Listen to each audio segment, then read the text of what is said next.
안녕하십니까. 저는 소리로 보는 시각장애인 서미화 의원입니다. 먼저 정윤경 후보자님, 이재명 정부의 첫 보건복지부 장관으로 지명받으신 것을 진심으로 축하드립니다. 후보자님은 우리 국민들께 코로나 영웅으로 알려져 있습니다. PPT 하나 보시겠습니다. 보시는 것처럼 코로나 당시에 머리가 새하얗게 다 새도록 헌신을 해서 국민들을 지켰습니다. 이 자리를 빌어서 저도 감사를 드리겠습니다.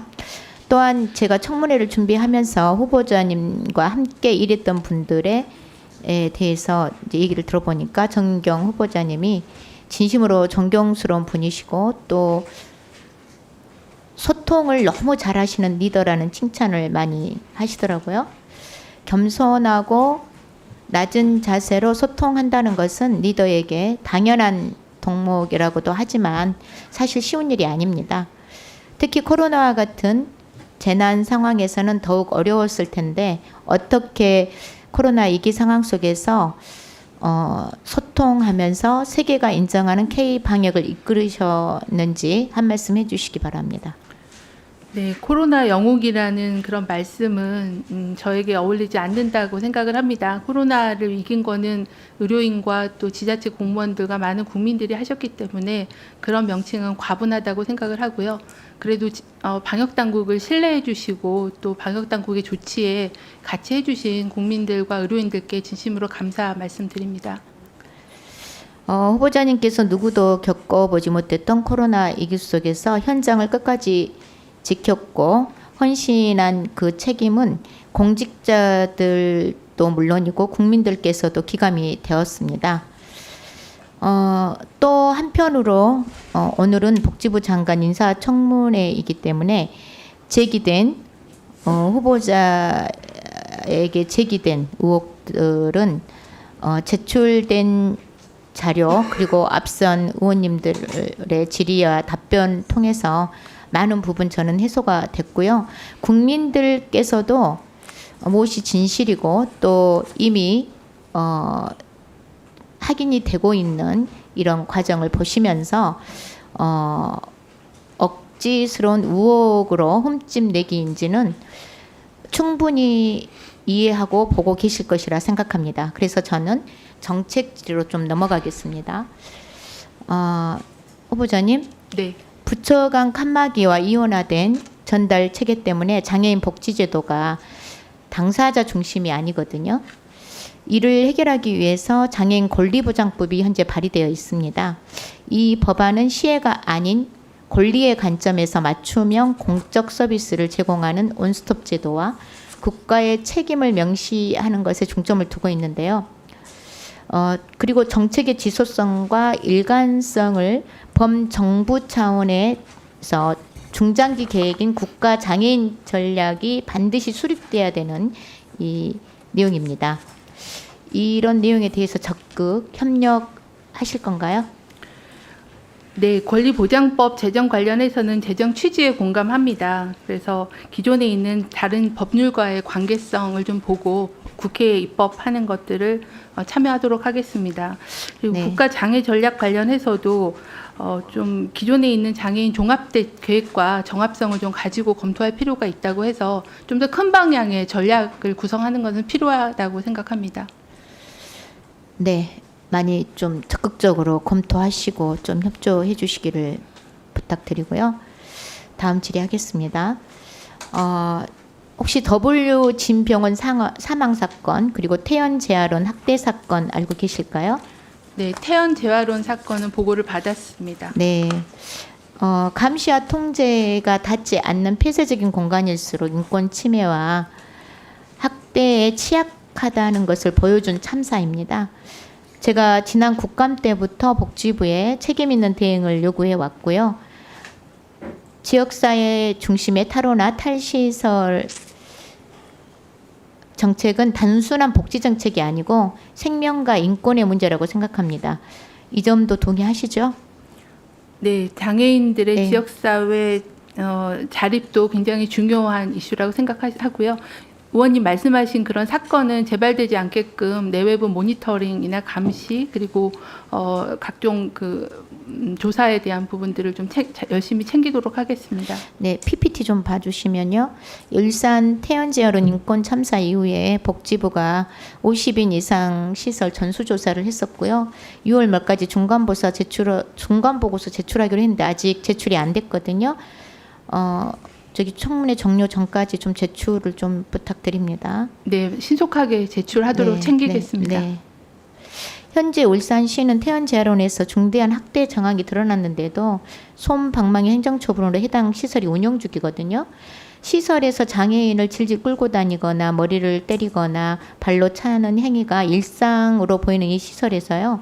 한 달간 무려 500건 이상의 학대가 이루어졌고 명백하게 CC카메라에 이것이 담겨져 있습니다. 이런 일은 절대 일어나서는 안 되는데 이런 중대한 학대 발생 시 즉각적인 퇴출이 가능할 수 있도록 제도 정비가 필요합니다. 장관 임명 받으시면 이런 제도 정비도 좀 하시겠습니까? 어떤 처분을 했는지 살펴보고 그 처분이 적절한 수위인지 검토해보고 강화가 필요하다고 하면 진행하고 아마도 법 개정을 해야 되는 상황이면 국회에 상의를 드리도록 하겠습니다.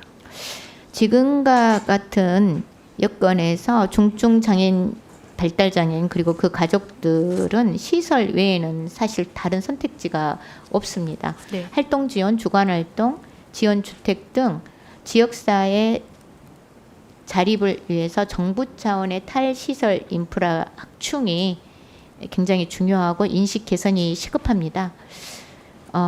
이런 내용도 좀 잘 검토하시고 좀 진행을 해줬으면 좋겠습니다. 후보자님. 네네.